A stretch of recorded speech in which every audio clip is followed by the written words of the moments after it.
जाजपुर धर्मशाला पंचायत समिति अध्यक्ष पदवी इस्तीफा देले प्रभात बलवंत राय। पूर्व प्रभात को विरोध में अनास्था प्रस्ताव आसीथिला। आज प्रभात बलवंत राय इस्तीफा देइछन्ति।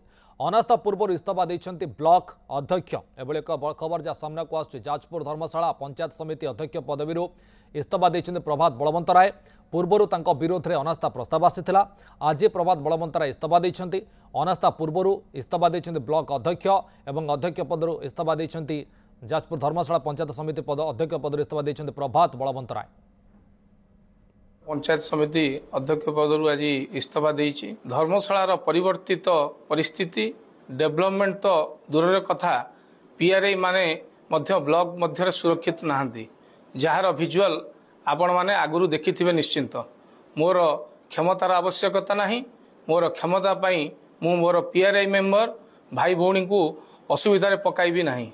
धर्मशाला रे एही बळी जेभली गुंडाराज और लुटतराज चलीची एवं सरकारी अधिकारी माने आखि बुझी देइछन्ती। सेति पई आज मो पदवीरू इस्तीफा देइछि।